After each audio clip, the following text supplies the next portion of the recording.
우리가 디베랴 바닷가의 사건으로 요한복음 21장이 끝나면서 요한복음 강해를 마치려고 하는데, 지난주에 우리가 생선의 종류가 세 가지로 헬라와 다른 단어로 쓰여졌었다. 그리고 그 생선들이 굉장히 컸다 하는 것들을 나눴습니다. 그래서 프로파기온이라고 하는 단어는 떡과 함께 먹을 거다 이렇게 부르는 것입니다. 예수님이 고기를 갖고 오라 그러시다. 물고기라는 뜻이 아니고 프로파기온, 너희들이 이 떡과 함께 같이 먹을 만한 뭐가 있느냐 이렇게 물어보신 것이고, 그것은 좋은 고기, 그러니까 아주 또 떡하고 어울리는 그런 좋은 음식이 뭐가 있느냐 이렇게 물어보신 것입니다. 제자들이 와서 보니까 예수님이 그런 생선을 구하지 못하셨으니까 보잘것없고 그냥 이렇게 우리로 치면 꼭 멸치 2마리 정도 되는 요런, 바로 보리떡 5개와 물고기 2마리를 드렸던 그 어린아이 도시락에서 나왔던 웁사리온이 익투스가 아니고, 익투스는 그냥 생선을 가리키는 말이에요. 뭐 어떤 생선이든 익투스 그렇게 부릅니다. 근데 웁사리온이라고 부를 때는 그냥 소금에 절여놓은 무슨 하여튼 그런 거. 그냥 빵이 혼자 빵을 먹기엔 유대인의 빵은 너무나 빡빡하고 맛이 없어서 반드시 초에 찍어 먹던 이게 짭짤한 뭐하고 같이 먹어야 삼킬만 하기 때문에 빵은 아무 맛이 없어서, 그런 얘기들 우리가 지난 시간에 좀 나눴고, 오늘 그 얘기를 하면서 오늘 나눠드린 강의안이 60번 강의안 오늘 받으셨죠? 할렐루야. 이게 요한복음 강의안으로 마지막 나간 강의안. 아마 오늘 이걸 다 끝내지는 못할 거다. 분량이 은근히 많아서 만약에 못 끝나면 다음 주까지 더 하고, 저는 요거는 오늘 탈고 막 원고를 끝내서 탁 끝내놓고 인쇄라 그러고, 저는 이제 이사해서 강의서를 뭐 진도를 많이 못 나갔지만 이사해서 계속 참고하고 읽으면서 할렐루야. 이사해서 이제 강의한 준비를 시작을 했습니다. 그렇게 이제 제자로 시작됐고, 뭐 다음 주에 끝날지 이번 주에 끝날지 오늘 하는 데까지 해보도록 하겠습니다. 153마리에 대해서 초대교회부터 굉장히 153이라는 숫자를 영해, 즉 영적 해석을 하려고 초대교회 당시 유명한, 제가 유명한 사람들만 지금 열과 오리겐, 제롬, 키릴 혹은 시릴이라 그러는데, 이 사람들이 초대교회 굉장히 유명한 교부들입니다. 교부들은 교회 아버지들이라 이렇게 불렀던 사람. 그래서 뭐 미국이라면 그럼 조지 워싱턴, 토마스 제퍼슨 뭐 이렇게 유명한 인물들이었던 거예요. 근데 그 사람들이 나름대로 다 다른 해석을 내놨는데 저는 한마디도 못 믿겠어요. 전부 좀 이상해. 하여튼 너무 신령하게 해석하려는 것이, 그 의도는 좋으나 너무나 그 성경을 상징적으로 해석하려고 그러면, 제가 가끔 그런 요한계시록이 상징적인 언어로 쓰여졌어도 문자적으로 해석해요. 언어를 상징적인 언어를 썼는데 그래도 문자적으로 해석해요. 상징적인 언어를 썼다가 상징적으로 해석하면서 요한계시록 그 해석이 무슨 만화 영화, 공포 영화처럼 변해요. 상징적인 언어를 쓸 수밖에 없었던 것은, 그때 당시 사람들에게는 문자적으로 쓰면 진짜 더 황당하게 들리는, 그때 당시 사람들은 관념적으로 이성적으로 받아들일 수 없는 몇천 년 후에 일어날 일이기 때문에 그것을 요한이 보면서 문자적으로 언어로 쓸 수가 없어서 상징적으로 대신 표현한 것뿐이라는 거예요. 제가 지난주에 한국에서 온 지 얼마 안 된 애들이 교회를 처음 다니니까 막 안 올라 그러니까 엄마가 매출 끌고 왔는데 막 안 올라 그러고 막 안 일어나고 막 가자 그러고 막 신경 들래 그러니까 이제 어떻게 해요? 그래서 놓고 오라고, 어떻게 뭐 교회를 짐승 끌고 오듯이 염소 끌고 오듯이 끌고 오냐, 지가 그렇게 안 가겠다 그러면 놔두라고. 근데 이제 만날 기회가 있어서 제가 얘기했어요. 야, 교회라는 데가 예수님을 만나기 전에는 참 오는 게 그렇게 재미가 없어. 와도 뭐 문제지 못 알아듣겠고 은혜도 안 되고 복단에 기쁨도 안 되고 그러는데, 근데 반대로 생각해봐. 그래도 예수님을 만나려면 교회를 와야지, 만나니까.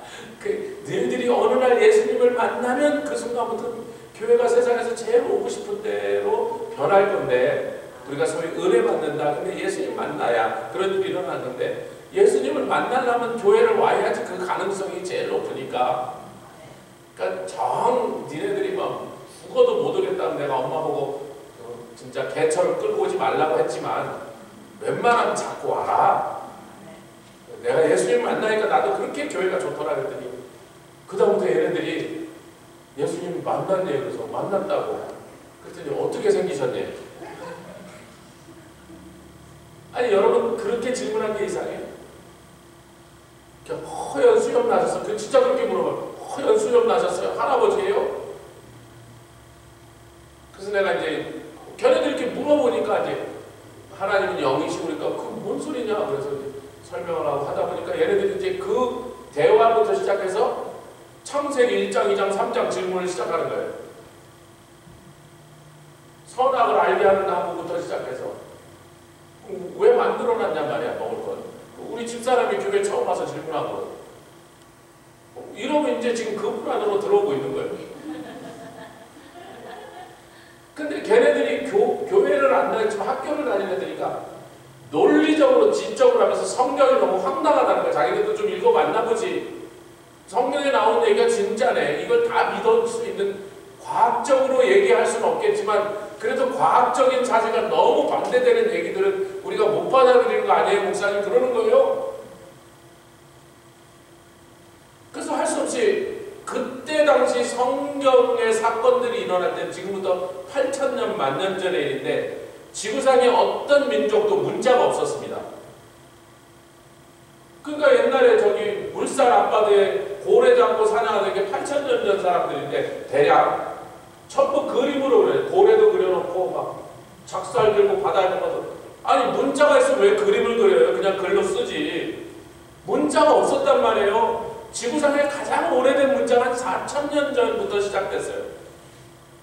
그때는 모세시대, 지난 모세시대쯤입니다. 그러니까 모세가 문자가 막 생기기 시작할 그때쯤 드디어 5,000년, 6,000년 동안 구전된 얘기들을 입으로 몇천 년을 전해진 얘기를 문자가 생길 때쯤 처음으로 문자로 옮겨 쓴 거예요, 여러분. 그럼 여러분 문자가 없는데 오늘처럼 문자가 있고 타이프라이터가 있으면 일어난 걸 아주 정확하게 기술을 한단 말이에요. 이렇고 저렇고 어쩌고 저쩌고 그러는데 문자 없이 그냥 말로 전해주는데 그러려면 자꾸 상징적인 언어를 쓸 수밖에 없다. 또 단군이 뭐 마늘과 쑥을 먹은 뭐 저기 고음하고 뭐 결혼한 환우하고 뭐 이렇게 해서 태어난 게 단군이라는 말이 우습게 들리지만 대부분의 민족들의 설화에서 나오는 설화적 인물들이요 실존했던 인물이기 때문에 설화가 만들어진 거예요. 그런데 그것을 문자가 있고 우리처럼 이렇게 논리적으로 이렇게 서술하는 방식이 잘 발달된 시대는 있는 그대로 썼을 건데 조선실록 보세요. 임금님 방귀 낀 얘기까지 다 적어놨단 말이에요. 사실 그대로 적었으니까. 근데 옛날에 문자가 생기기 이전에는 어떻게 해요? 자꾸 상징적으로 말할 수밖에 없는 거예요. 그 해모수가 뭐 부여의 왕 해모수가 쫓겨갖고 도망가는데 강이 나타나니까 지금의 송화강입니다. 저 만주벌판에. 뭐 강을 건너는데 너무 커요. 그게 굉장히 넓은 강입니다. 넓은데 1km, 2km가 넘어요. 바다 같은데. 그랬더니 자라가 떠오르고 물고기들 떠오르면서 자라 밟고 건넌다. 뭐 이러잖아요. 근데 그 다음에 그 부여에서 도망 나온 주몽 고구려를 시작한 왕도 또 강을 건너는데 자라가 뜨고 물고기 그 신화가 똑같습니다, 여러분. 그리고 아래서 자꾸 타요가 이게요 유목민족 중앙아시아에 있는 모든 유목민족의 시조에 대한 탄생설화가요 전부 아래서 깨어났다예요.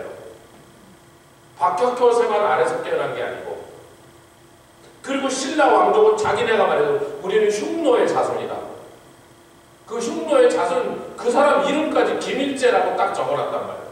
그 김일제의 동상이 지금 저 만주벌판에 옛날 저 흉노역에 살던 도시에 딱 있거든요. 김일제의 동상이 서 있습니다. 여러분 그게 그러니까 그런 제가 지금 무슨 얘기를 하는 거냐면 상징적인 언어를 쓸 수밖에 없었던 언제? 문자가 만들어지기 전에 구전으로 말로 이렇게 얘기로 심지어는 노래로 자기네들의 역사를 전해줄 때는 어쩔 수 없이 자꾸 상징적인 언어를 썼어요. 그때는 어떤 유명한 인물이 한 나라를 시작한 인물이 태어나는 설화를 쓰려면요, 이 유목민족은 항상 뭐라 그러냐면 하늘의 새가 어떤 여인에게 내려와 갖고 이렇게 싹 새가 내려오니까 갑자기 그 새가 내려앉았던 그 나무 밑에 알이 하나 탁 있더라. 그 알에서 누가 애가 하나 태어났는데 꼭 남자애가 태어나, 여자애가 안 태어나. 그 태어난 그 남자애가 우리 조상의, 우리 민족의 조상이다, 이렇게 나가는 거예요. 그 박혁거세의 신화가 딱 그 모양 그대로라니까요. 그러니까 모든 유목민족, 중앙아시아에 있는 유목민족, 기만민족의 설화가 다 똑같아요. 그러니까 우리가 들을 때 이게 무슨 말도 안 되는 소리를 산다고, 안에서 태어난 애라니, 이런 황당한 소리 하는데, 그 역사를 공부해보고 여러 민족의 설화를 비교해서 공부해보면 그때 당시 사람들은 다 그렇게 표현을 해버렸단 말이에요. 그럼 왜 새라고 그랬지? 왜 거북이가 아니고, 왜 사자가 아니고? 새는요, 하늘에서 내려왔다 그런 뜻이에요. 그래서 하늘의 자손이다, 그 말을 하려고 그러는 거예요. 이해가 가십니까? 그러니까 이게 정유사님 지금 왜 저 얘기를 상징적으로 표현하는 얘기들을, 근데 이 초대교회 교우들이 너무 그런 문화에 익숙해 있다 보니까, 아프리카 사람들 막 이러다 보니까 성경에 문자적으로 표현된 것까지도 자꾸 그것을 상징적으로 풀으려고 하는 습관들이 남아있습니다. 오늘날에도 그런 사람들이 많다.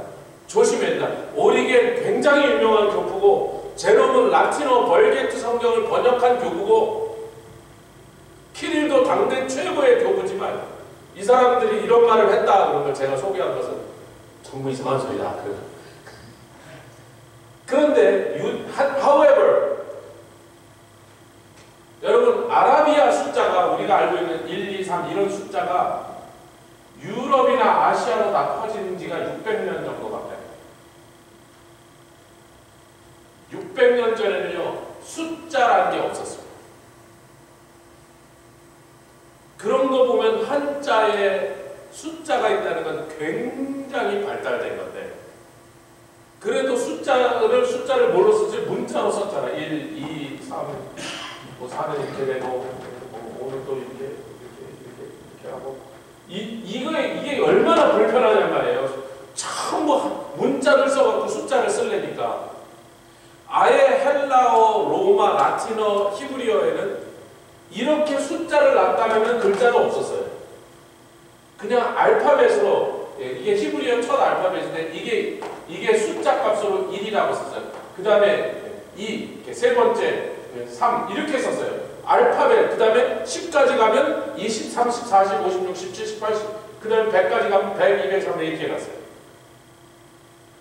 그래서 그 각 알파벳이 갖고 있는 숫자의 값을 더해갖고 어떤 단어를 영적으로 해석하는 방법을 게마트리아라는 거예요. 이거 유대인 랍비들이 쓰던 방법이에요. 우리가 만들어, 기독교인이 만든 게 아니고 유대인들이 자기네 언어 체계 속의 숫자가 알파벳으로 표현되었기 때문에, 숫자 값을 매겨놨기 때문에, 왜 숫자가 없으니까, 숫자가 있었다면 이런 이상한 일을 할 필요가 없죠. 근데 숫자가 없어. 이 아라비아 숫자가 전 세계로 통용되기 시작한 게 600년, 아직도 제대로 안 들어간 데도 있지만요, 그래도 이제는 웬만한 데는 다 아라비아 숫자를 통일해서 쓰고 있는데, 이런 지는 전 세계가 쓴 지는 한 2, 300년밖에 안 되고 유럽과 아시아로 막 들어간 게 한 600년밖에 안 돼요. 그 전의 시대에 일어났던 일들이니까. 그 게마트리아라는 방법을, 강의안을 보십시오. 153이라는 숫자가, 그 외에 또 이 숫자 갖고 여러 가지 구구절절한 쓸데없는 짓들이 많은데, 제가 동의할 만한 거는 요 정도는 내가 동의할 수 있다. 여러분에게 그냥 조 목사가 여러 수없는 소리 중에서 요 정도는 내가 동의할 수 있다. 이 방법은 상당히 신빙성이 있는 방법이다. 그래서 왜냐면 진짜로 히브리 언어 속에서 이 알파벳들을 통해서 그 알파벳에 해당된 숫자 값을 갖고 있었기 때문에, 그거는 유대인들이 다 그렇게 쓰던 방법이기 때문에 누가 황당하게 해석하게, 그렇게 그냥 늘 통용하던 말, 그 방법대로 해석하자면 숫자 153이라는 숫자 안에는 베네이 하 엘로힘 456페이지, 베네이 하 엘로힘은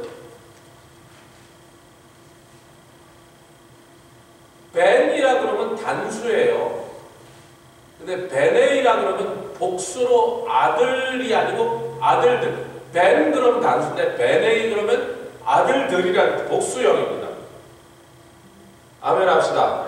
하는 오브란 뜻이죠. 엘로힘은 하나님이다. 그래서 하나님의 아들들이라는 이 말이 숫자 값으로 표시되니까 40, 15, 4 이게 다 그 알파벳에 해당되는 대로 숫자 값을 쭉 내라고 합치니까 153이란 말이에요. 그거보다 더 너무 깊이 아시려고 아주 골치 아프고 재미없습니다. 그렇게 설명하는 것에 대해 제가 그거 상당히 원투해브 예스다. 베네이하 아들, 베네이하 엘로힘 하나님의 아들들이라고 해석하는 것은 굉장히 그것은 논리적으로 큰 하자가 없다. 그러니까 굳이 153마리라고 숫자를 밝혔던 의도가 그 게마트리아 방법으로 그 153이라는 숫자 안에 베네이아 엘롬이라는 말로 대입될 수 있다는 그 단어의 뜻으로 우리가 전환할 수 있다는 그 방법 우리가 그대로 쓰자면 153마리는 하나님의 아들들을 나타내는 거라고 우리가 일단 그렇게 한번 생각을 해보고 이 얘기를 더 정리를 해보자는 거예요. 자, 우리는요, 저 좀 보십시다. 약 3년 반 전에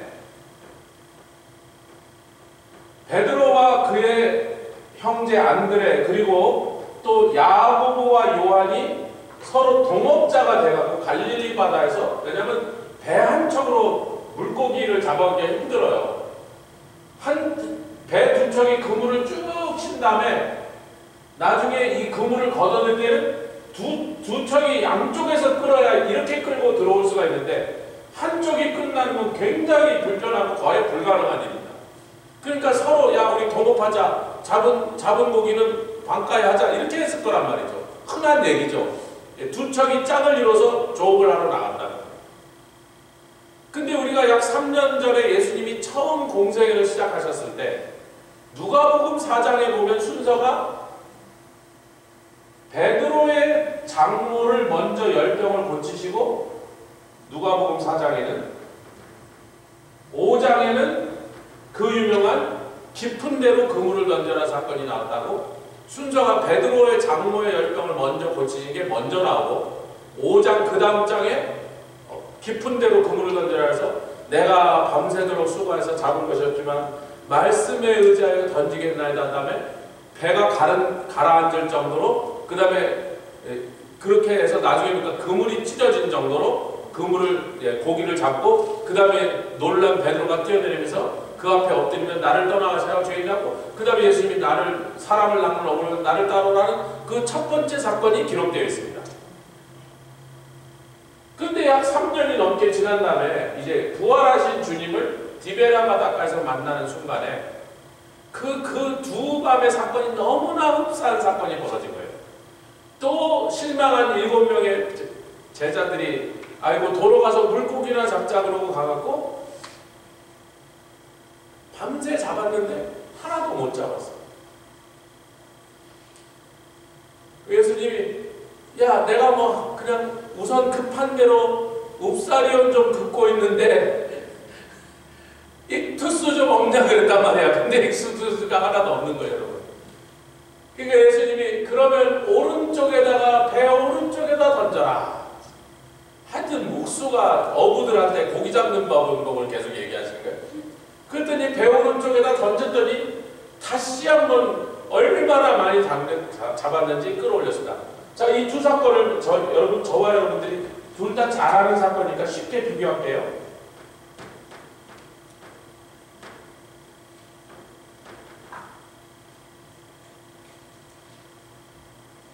3년 전, 3년 후. 공통점이 뭐예요? 밤새 잡았으나 물고기는 공통점. 두 번 다 한 마리도 못 잡았어요.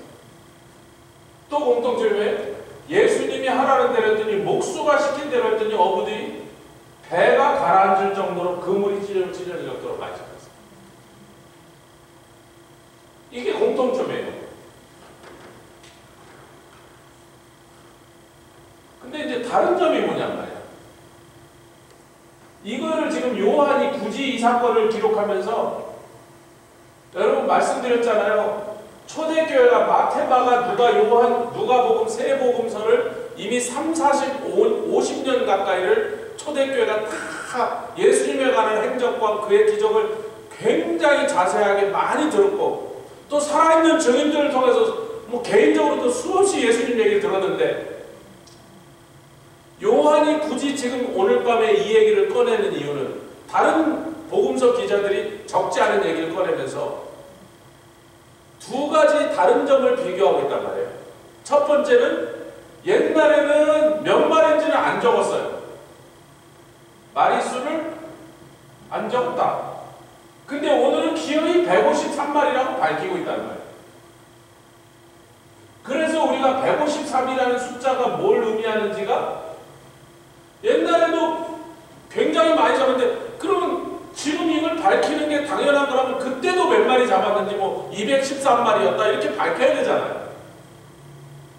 이해가 되십니까? 근데 그때는 안 밝혔는데 요한은 굳이 이 마리수를 밝히고 있어요. 아니 그 마리수가 뭐 그렇게 중요한가?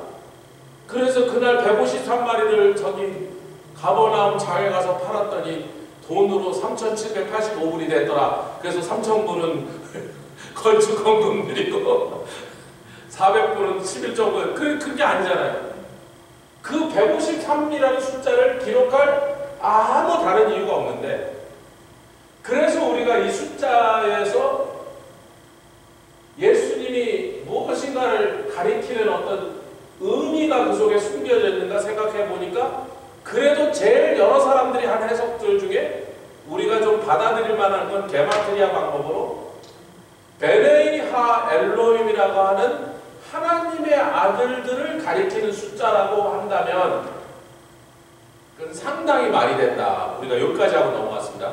또 한 가지 다른 게 뭐예요?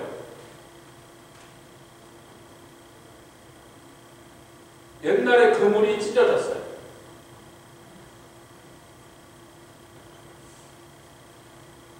근데 이번엔 그물이 안 찢어졌네. 글씨가 남필인 거 용서하시고 원래 이 정도밖에 못 써요. 제 글씨가.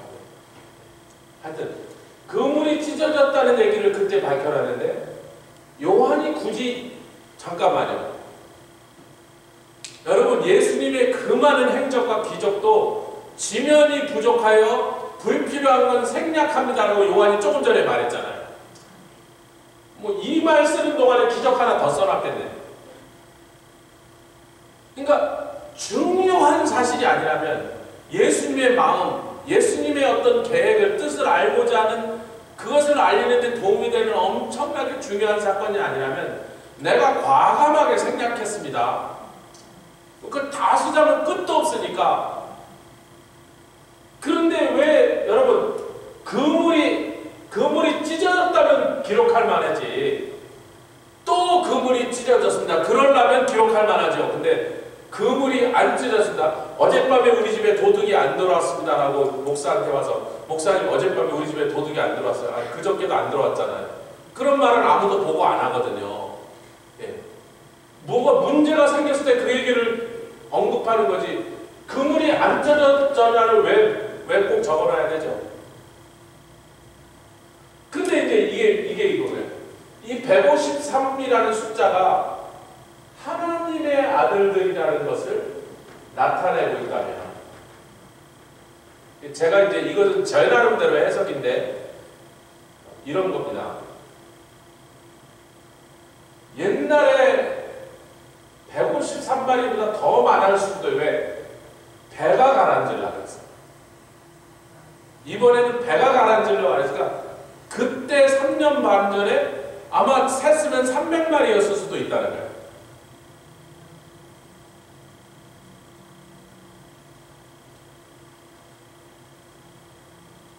근데 그물이 찢어졌어요. 만약에 그날 밤에 예수님을 따라가려고 배도 버리고 다 버리고 예수님을 쫓는 사건으로 이어지지 않았더라면 그날 밤에 그물이 찢어진 사건은 어부들에게는요 잡은 고기보다 그물값이 더 비쌉니다. 여러분 화학 섬유가 발명되기 전까지 한 6, 70년밖에 되지 않은 얘기죠. 왜냐하면 2차 대전 때 영국 여자들이 미군 병사들한테 받기를 제일 원하는 게 나일론 스타킹이었어요. 스타킹 하나만 갖다 주면 그 남자 따라갔어요. 그렇게 귀한 게 나일론이었어요. 1940년. 그러니 그 나일론 스타킹도 그렇게 귀한 물건인데 나일론으로 그물을 짰을 리는 없고 몇십 년 더 지난 다음에 세상의 모든 어부들이 화학 섬유로 된 그물을 썼어요. 그러면 잠깐 100년 전에 연평도 조기를 잡을 때 제일 좋은 그물은 재료가 무슨 실이었을까? 제일 튼튼한 놈 명주실이었어요. 비단이었어요. 비단. 왜냐하면 무명은요 물속에 들어서 짠 바닷물에 몇 번만 닿으면 툭툭 다 끊어지니까 인간이 쓸 수 있는 실 중에 제일 오래 버티는 실이 명주실이었어요. 그런데 여러분 지금도 화학섬유로도 저 남해바다가 이렇게 종류에 따라서 무슨 고기를 잡느냐에 따라지만 길게 치는 사람은 그물을 10kg까지 칩니다. 배들이. 보통 1kg, 2kg 치는데 그물 1kg 값이 1,000만 원, 2,000만 원. 나일론실.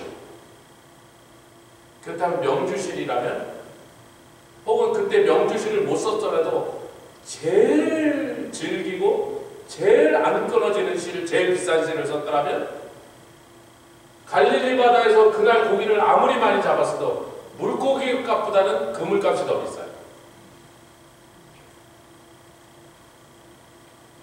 그럼 제자들이 아니 이놈의 그물이 찢어졌네 그러고 그 그물 찢어진 대로 고기가 막 나가니까 예수님이고 뭐고 상관없이 이놈의 고기를 도로 건지느라고 이리 뛰고 저리 뛰면서 막 그리고 또 막 찢어진 그물 수리하고 그랬더라면 그날 밤에 그 스토리는 예수님 따라가는 스토리가 아니라 아니 저 양반은 좀 살살 잡게 하지 이렇게 그물까지 찢어 오늘 손해가 더 났잖아 지금.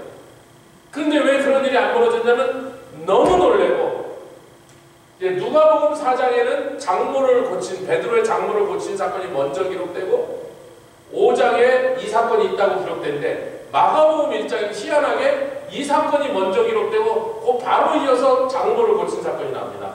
그런데 잠깐만요. 성경 해석학에서 그렇습니다. 마가복음은요. 마가가 유대인인 마가가 쓴 거고 누가복음은 헬라 사람이 누가복음 그것도 의사 과학적인 훈련을 받은 의사가 쓰면서 누가복음 1장에 뭐라 그래? 데오빌로요. 데오빌로 각하여 내가 근원부터 따져서 일어난 사실들을 근원부터 정확하게 기록하려고 하니 그러면서 누가는 헬라인이고 의사답게 모든 것을 순서대로 기록하겠다고 밝혔습니다. 그럼 누가복음에는 4장에 먼저 베드로의 장모를 고치고 5장에 이 그물이 찢어지는 사건이 기록되어 있고 마가복음은 웬일인지 그 순서가 바뀌어 있다면 순서를 강조하는 누가의 기술을 저는 더 믿겠다는 거예요. 그래서 두 가지 순서가 바뀌어 있음에도 불구하고 두 성경 본문에 마가는 순서 자체를 그렇게 중요하게 여기지 않았다는 거죠. 일어난 사건을 순서대로 쓰겠다고 말한 사람은 누가예요? 아멘. 그러니까 베드로가 예수님을 처음 만났던 사건을 요한이 또 요한복음 1장에 기록하죠. 베드로가 사실 이게 예수님 처음 만난 게 아니다. 자기 장모를 고칠 때도 처음 만난 게 아니었다. 안드레의 소개를 통하여 요한복음 1장 얘기를 하고 있습니다. 2년 반 전이라 딴 표정하지 마시고 우리가 그 얘기를 굉장히 강조했습니다. 예. 베드로가 처음에 예수님을 찾아왔는데 안드레가 한번 이거 위대한 분이니까 만나보라 하는데 베드로가 보니까 뭐가 이 사람이 특별한 사람인지 하나님의 아들은 고사하고 자기가 볼 때 참 시시하고 별 볼 일 없는 떡거머리 총각이었어. 가면서 안드레한테 신경질만 냈으면 가서 아니 바빠 죽겠는데 그냥 저런 희말이 하나도 없어요. 저런 사람이 무슨 민족을 구하는 사람이 되고서 그리고 집에 가버렸단 말이야. 그런데 얼마 있다 자기 장모가 열병을 앓았을 때 다름 아닌 그 희말이 없는 비실비실한 청년에서 자기 장모를 단번에 고친 걸 보고 이야 저분이 도대체 뭔가 굉장히 기이하게 생각하고 궁금하게 생각했는데 이것이 세 번째 예수님과 마주친 사건이라면 순서가 그렇게 된 게 맞다면 사람이 지난번에 자기 장모를 고친 사건을 통하여 야, 내가 처음에 봤을 때 비리비리한 청년이라 생각했는데 저 사람이 뭔가 하여튼 대단한 인물인가 보다 하는 벌써 마음속에 그런 호기심, 의구심을 갖고 있다가 오늘 밤에 일어난 이 사건을 통해서, 왜냐하면 베드로가 그랬잖아요. 밤새 내가 밤새도록 수고하여라 하나도 얻지 못했는데 갈릴리 바다에서 잔뼈가 굵은 어부로서 이 시간에 이제 고기가 나올 때가 아니고 고기 잡는 것에 대해서 아무것도 알지 못한 저 목수가 고기 잡는 법을 코치한다면, 아니 이 사람아 당신이 어디다가 얘기를 하냐고, 춘향이 앞에서 그네를 띄냐 이렇게 말해야 되는데, 자기 장모를 고쳤던 예수님의 행적을 기억하면서 한번 내가 속는 셈 치고 따라볼까 하고 던졌는데 이렇게 엄청난 고기, 자기가 아마 어부 생활하면서 고기가 너무 많아서 배가 가라앉을 지경이 된 건 아마 그날 밤에 처음 겪었을 거 아니겠어요. 그래서 고기를 끌어들였을 때 그물이 터졌다면 빨리 고기를 수선하고 그물 사이로 구멍난 데로 빠져나가 고기를 다른 구멍을 내서라도 막 잡아내고 난리 법석을 해야 되는데, 그때 베드로는 이제 갑자기 엄청난 생각에 전환했어요. 이분을 따라가야겠구나. 그런데 그 마음이 드는데 주님이 나를 따라오라 그러니까 예, 따라가겠습니다. 뭐 할 건지는 별 신경도 안 써서 하여튼 이분을 쫓아가 봐야 되겠어. 근데 주님이 하신 말씀이 나를 따라오라. 내가 너로 사람을 낚는 어부가 되게. 이제 그 키포인트가 3년 후에 이 사건의 키포인트로 도로 연결된 거죠. 자, 하나님의 아들들을 낚는 사람으로, 사람을 낚는 어부로 사람을 잡아다가 이 땅에 죄 가운데 살고 하나님이 누군지 모르고 아버지가 누군지 알지 못하고 관심도 없이 그냥 뭐하면서 밥 먹고 사느라고 정신이 없어. 다시 옛날의 사건으로 돌아가봤어요. 만약에 베드로가 갈릴리 바다에서 물고기 잡고, 여러분 베드로의 집을 가봤는데 상당히 큰 집이었어. 집터가 있어요. 집터가. 이 집이 베드로의 집터래. 왜 그런지, 자기네들이 고고학자들이 여기가 베드로 집터래. 그 사람들이 그렇다니까. 가버나움에 가서 여기가 베드로의 집터라고. 상당히 크더라고요. 가난한 사람의 집이 아니었다고. 그러니까 이 사람이 갈릴리 바다에서 물고기 잡는 어부들 중에서는 잘 잡고 상당히 그 어복이 있어갖고 그 물고기 잡는 그 짓을 해서라도 돈을 좀 벌고 어부들 중에서는 제법 성공한 사람이라고 우리가 생각할 수 있는 거예요. 그런데 그러면 자기가 장가도 가고 뭐 자식도 낳았을 것이고 집도 사고 배도 자기 배가 있고, 아멘, 그 정도면 어부들 중에서는 남들이 부러워하는 성공한 어부가 됐는데, 무슨 사업이었든지 그 업계에서는 돈 잘 버는 사장님이 되셨는데, 그것이 진정으로 베드로의 마음에 세상에 태어나서 행복하다, 만족스럽다, 내가 이렇게 사는 게 얼마나 만족스러워, 그런 마음을 품고 살았더라면 그날 밤에 물고기가 많이 잡히면 많이 잡힐수록 더욱더 예수님을 안 따라갔어야죠. 뭐라 그러세요? 아이고 내일도 오셔서 어디다가 그물을 던질지 코치를 좀 해주시면 이랬어야 되는 건데, 다 버리고, 아멘, 다 버리고, 왜? 이때까지는 물고기 많이 잡는 걸로 자기의 보람을 잡으면서 살고 그걸로 생기는 수입을 가지고 잘 먹고 잘 살라고 했는데, 그렇게 됐는데 세베대의 아들들도 자기 배가 있었어요. 그럼 여러분, 선원과 선주는요 신분이 다릅니다. 여러분, 배주인과 배에서 일하는 선원은 신분이 다른 거예요. 세베대 아들 요한과 야고보도 돈 많이 버는 선주고 베드로도 선주야. 다 같이 어부래도요 이 차원이 다른 거예요. 돈 많이 번 어부들이에요. 그런데 버리고 떠나? 두 가지 사실 때문이죠. 이분을 따라가면 놀라운 일에 우리를 쓰임받겠구나 하는 그 기대감과, 할렐루야, 그 믿음과, 그동안의 어부의 삶이 아무리 성공적이고 돈을 많이 벌고 넉넉하고 편안한 유복한 생활을 누릴 만큼 제법 잘 됐다 할지라도 거기서 참 만족을 얻지 못하였다. 마치 찢어진 그물처럼.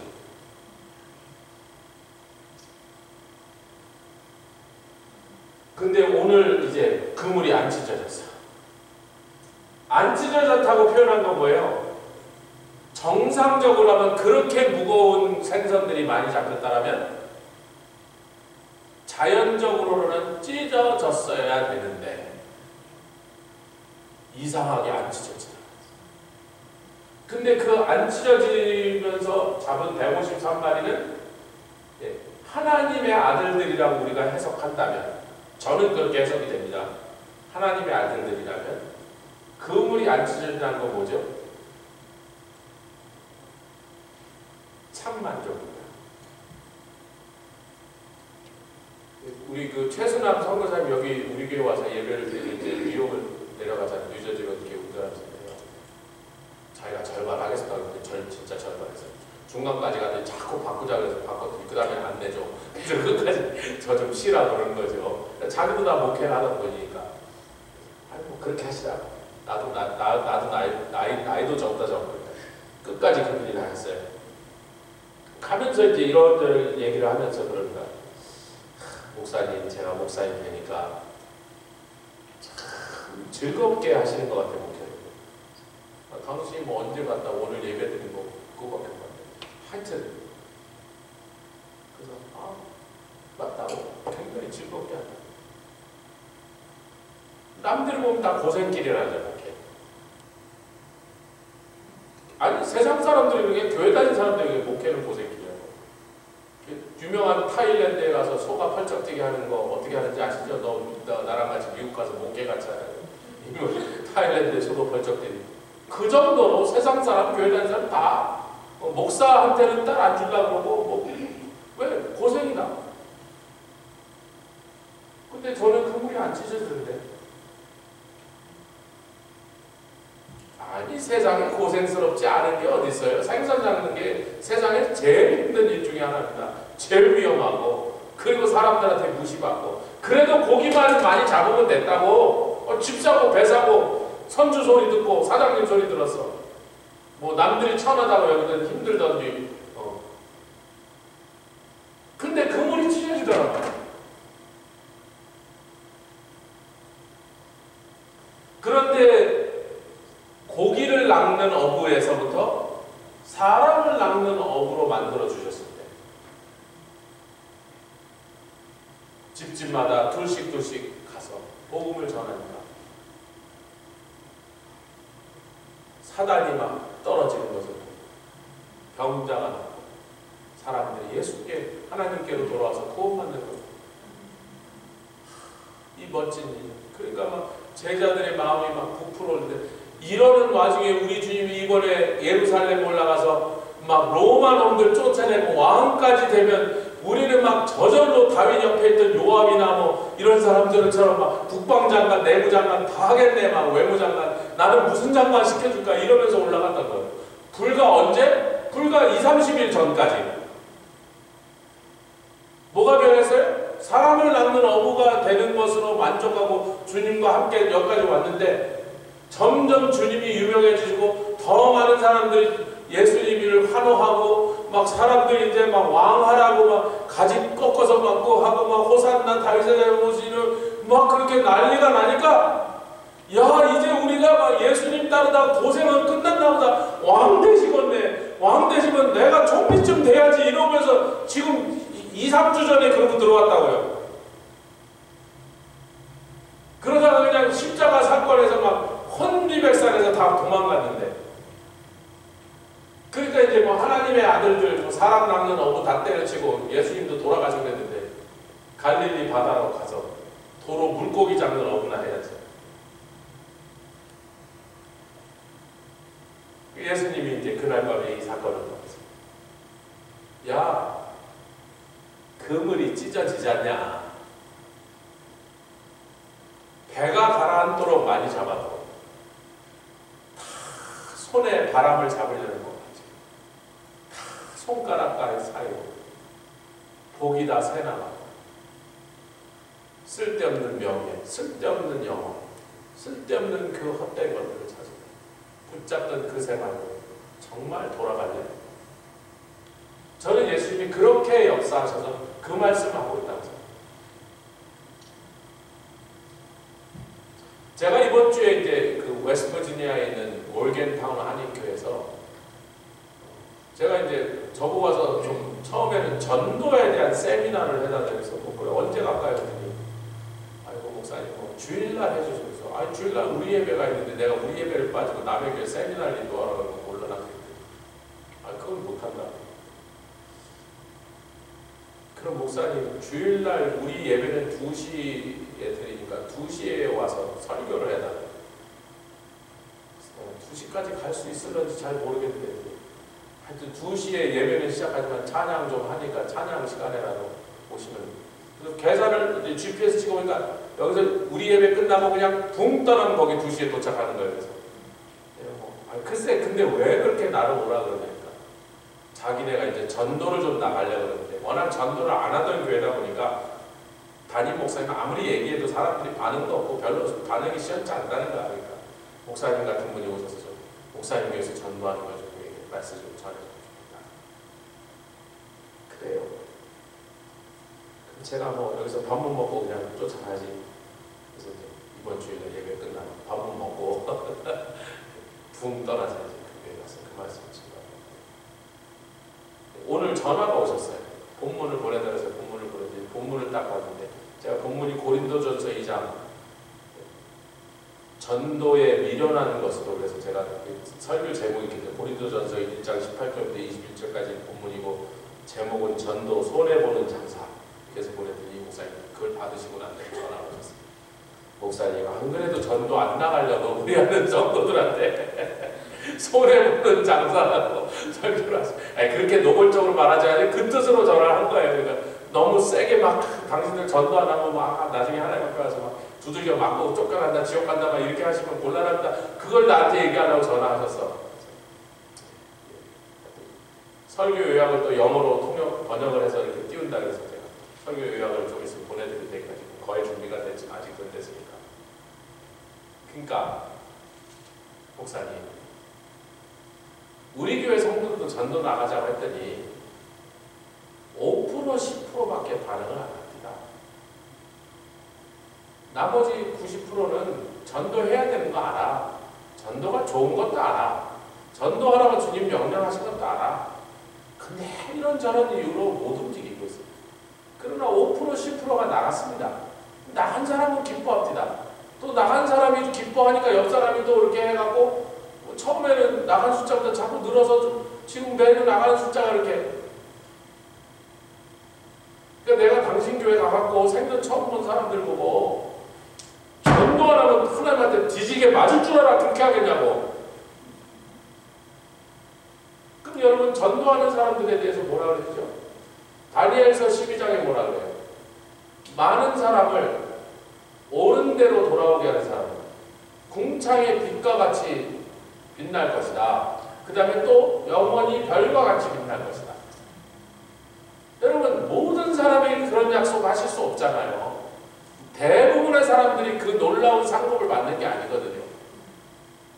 제가 뭐 그날 예를 들어 30명이 앉아있다면 뭐 적게 모인다 자꾸 그러세요. 난 오케이 몇 명이 모이는지 나한테 자꾸 얘기하지 마시고 그럼 나한테 하는 중요해요. 아유 정말 몇 명 안 돼요. 그래서 글쎄 뭐 그러든지 말든지. 제가 만약에 거기 30명이 앉아있는데 제가 그들에게 말씀을 전했을 때 마음이 뜨거워진 사람이 한 명만 나와요.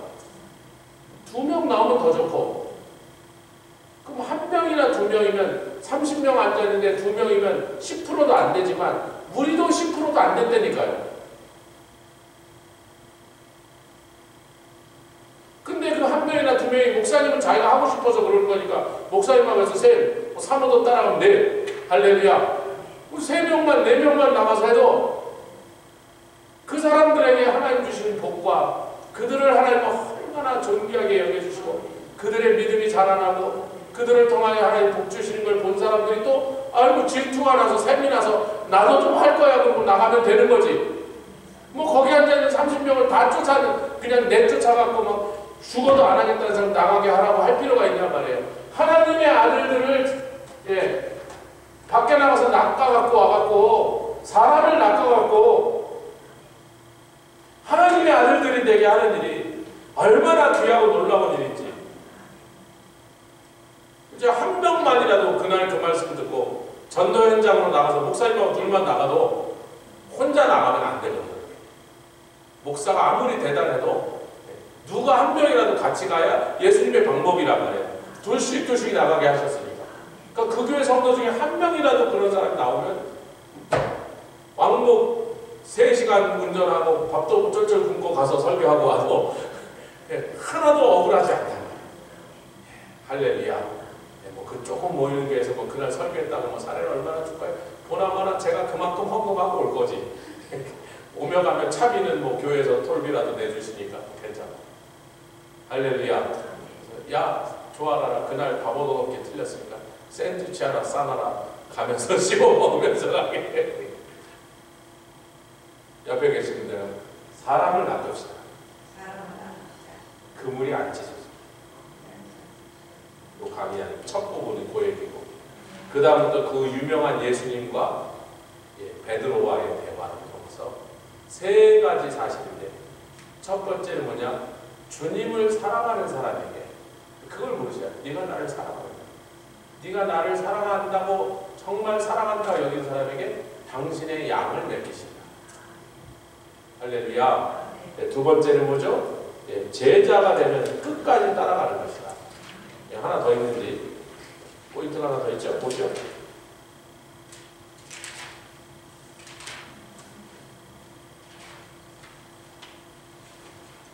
주님을 사람을 낚는 어부가 되게 하리라. 내가 너희들을 데려다가 사람을 낚는 어부가 되게 하리라. 내가 나를 사랑한다면 내 양을 너희에게 맡겨서 내가 목자가 되게 하리라. 너희가 제자라면 끝까지 따라오는 것이다. 이 3가지에 대해서 다음 시간에 우리가 마지막 정리하고 잘 아시는 내용이지만 예수님이 하신 말씀을 다시 한번 하나하나 새겨서 조명하고 요한복음 강의를 마치려고 합니다. 기도하겠습니다. 주님 감사합니다. 오늘도 우리에게 말씀하신 주님, 나를 따라오라. 내가 너희에게 사람 낚는 어부가 되게. 인생에 참 만족이 있는가? 정말로 매일 행복한 삶을 살고, 아무리 벌고 아무리 모으고 아무리 이 땅에서 쌓아놔도 그물이 찢어졌다면 무슨 소용이 있겠는가 말씀하신 주님 감사합니다. 우리가 사람을 낚는 하나님의 아들들을 주님께 다시 찾아오는 일을 한다면 우리가 그물이 끊어지지 않는 그런 사업에 우리가 뛰어들어서 주님 우리를 그렇게 사용하여 주시옵소서. 너희가 나를 사랑하느냐? 베드로야, 내가 나를 사랑하느냐?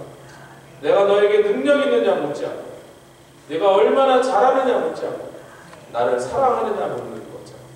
우리에게도 그거 한 가지를 물으신 주님, 그거 한 가지 확인하시고 당신의 사랑하는 양무리들 우리에게 먹이라고 맡기고 부탁하신 주님, 주님을 끝까지 따라가게 하여 주시고 끝까지 따라가므로 참 제자가 되게 하여 주시옵소서. 이렇게 역사해 주시니 감사드리며 우리 주 예수 그리스도의 귀하신 으로 기도드렸사옵나이다. 아멘. 하늘에 계신 우리 아버지여,